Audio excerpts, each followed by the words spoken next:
Ninth class से physics के 2 chapter complete कर लिए थे। आज हम उसको केमिस्ट्री के चैप्टर शुरू करने जा रहे हैं। तो आपको जैसे पता है 8 तक तो साइंस एक ही होती है, लेकिन 9th में आके साइंस के 3 पार्ट हो जाते हैं, फिजिक्स, केमिस्ट्री, बायोलॉजी। ठीक है, फिजिक्स और केमिस्ट्री आप पढ़ रहे हो, आज से आपकी केमिस्ट्री शुरू होने फिजिक्स और बायोलॉजी आप पढ़ रहे हो, आज से आपकी केमिस्ट्री शुरू होने जा रही है।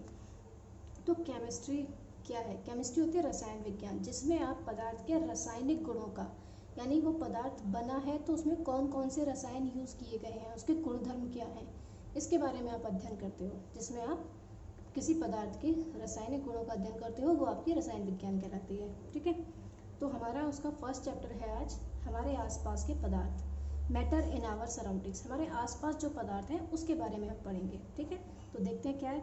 संसार में असंख्य निकायाँ यानी बहुत सारे पदार्थ हैं जिनका अनुभव हम अपने ज्ञानेंद्रियों द्वारा, यानी ज्ञानेंद्रिय कितनी होती हैं, सेंस ऑर्गन कितने होते हैं, 5, आँख, कान, नाक और जीभ और त्वचा। ठीक, ये 5 होते हैं, इनके द्वारा हम कर सकते हैं इनका अनुभव।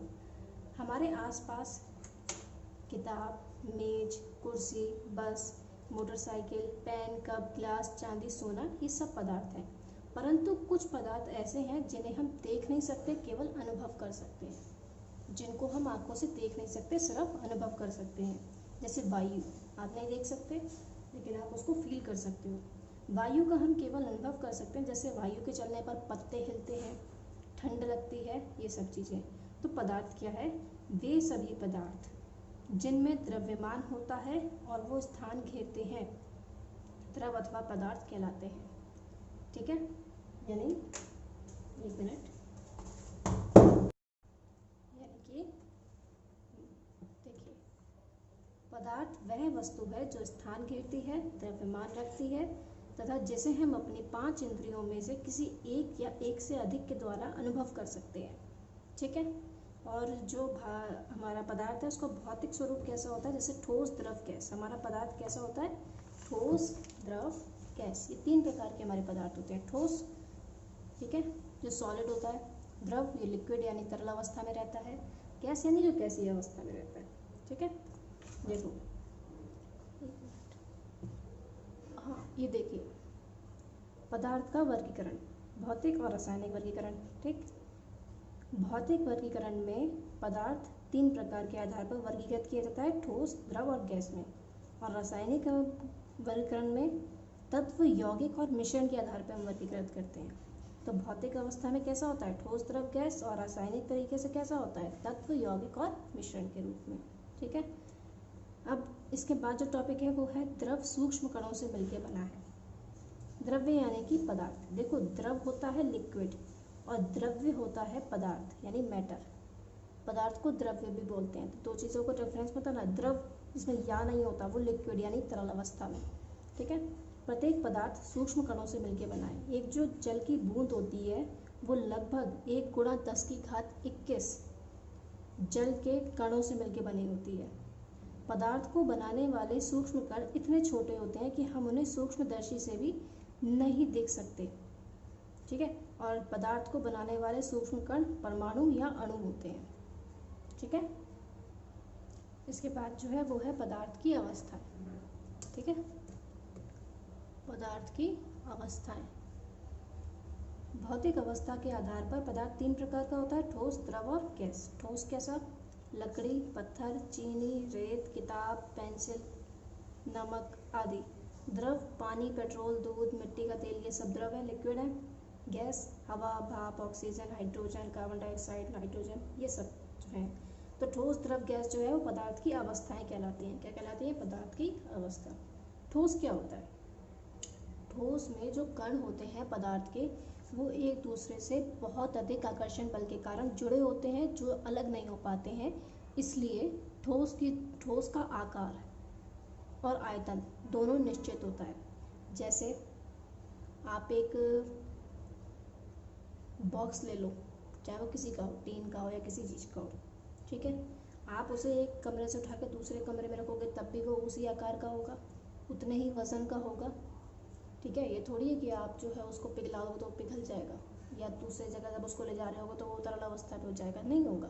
तो ठोस क्या होता है? ठोस के जो सब पदार्थ कण से मिलके बने हैं, छोटे छोटे कणों से मिलके बने हैं। ठीक है, तो ठोस के जो कण होते हैं वो आपस में इतने अत्यधिक आकर्षण बल के कारण जुड़े हुए होते हैं एक दूसरे से कि वो अलग नहीं हो पाते हैं, इसलिए उनका आकार और आयतन निश्चित रहता है। ठीक है, बात करते हैं द्रव की। तो द्रव क्या होता है, उसके जो कण होते हैं वो भी आपस में आकर्षण बल के कारण जुड़े होते हैं, लेकिन इतना ज़्यादा आकर्षण बल नहीं होता जितना ठोस में होता है।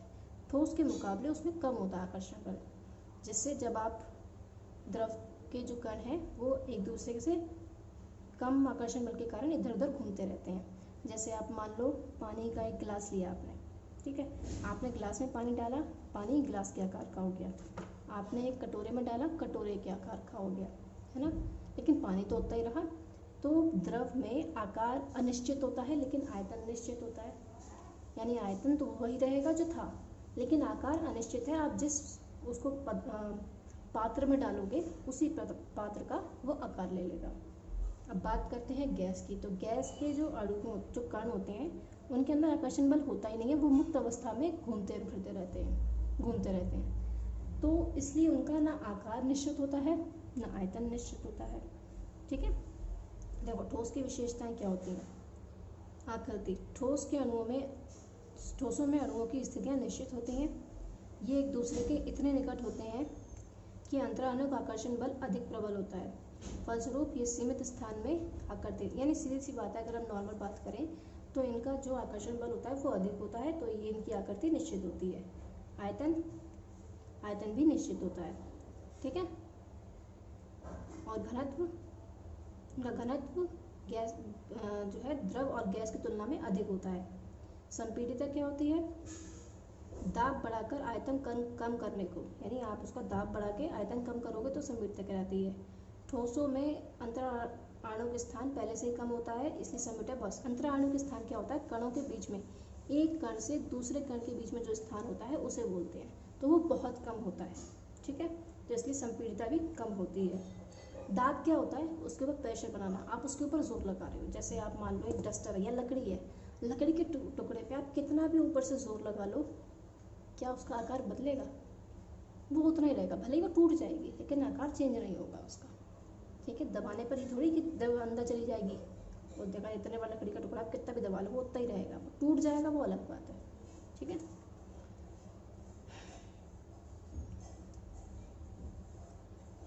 अब आते हैं द्रव की अवस्थाएं, द्रव की विशेषताएं। आकृति मैंने आपको बताया। अंतराणु बल प्रबल तो होते हैं लेकिन इतने प्रबल होते हैं कि द्रव कणों को आपस में सीमा बांध कर रख सके, किंतु ये प्रबल नहीं होते, उनकी स्थानांतरित गति को रोक सके। यानी प्रबल तो होते हैं कि सीमा बांध कर रखें, इतने प्रबल नहीं होते कि जहाँ पे वो कण है वो वहीं रहे, वो घूमते फिरते रहते हैं, इसलिए उनकी कोई आकृति निश्चित नहीं होती है। ये जिस पात्र पर रखोगे आप उसी की आकृति प्राप्त कर लेते हैं। आयतन मैंने आपको बोला, आयतन निश्चित होता है। ठीक है, आकृति अनिश्चित होती है। घनत्व ठोस का सबसे ज़्यादा होता है, फिर गैस का, ठोस द्रव गैस, सबसे ज़्यादा जो घनत्व होता है वो ठोस का होता है, फिर द्रव का, फिर गैस का। ठीक है, अब बात करते हैं गैस की विशेषताएं। गैस में आपको बता दिया, आकृति अनिश्चित होती है और आयतन भी अनिश्चित होता है। घनत्व जो है वो गैसों का सबसे कम होता है। ठीक है, आप इस सारणी के माध्यम से अच्छे से समझ सकते हो ठोस द्रव गैस की तुलना। ठोसों का आकार निश्चित होता है, द्रव का आकार निश्चित नहीं होता, गैस का निश्चित नहीं होता। ठोस का आयतन निश्चित होता है, द्रव का निश्चित नहीं होता, गैस का निश्चित नहीं होता। बहने का गुण, ठोस बहते ही नहीं है, अपने स्थान पर दृढ़ रहते हैं। द्रव ये बहते हैं, अर्थात तरल ऊपर से नीचे की ओर बहता है। गैस ये भी बहती हैं चारों दिशाओं में। रिक्त स्थान या संपीड़िता, इनके बीच रिक्त स्थान बहुत कम होता है। इनमें ठोसों की अपेक्षा अधिक होता है, इनमें द्रवों की अपेक्षा बहुत अधिक होता है। ठीक, बात करते हैं घनत्व की। तो ठोस का घनत्व सबसे ज़्यादा, फिर ठोस के मुकाबले गैस का, फिर आयतन का कम होता है। ठीक है, यानी सबसे ज़्यादा किसका होता है, ठोस का, ठोस से कम गैसों का, ठोस से कम द्रव का, लेकिन गैस और ज़्यादा होता है घनत्व, गैस का सबसे कम होता है। कणों के बीच आकर्षण बल, इसमें ठोस में सबसे ज़्यादा होता है, इसमें दुर्बल होता है, इसमें होता ही नहीं है आकर्षण बल गैसों में। इसके अणु आपस में मुक्त अवस्था में घूमते रहते हैं।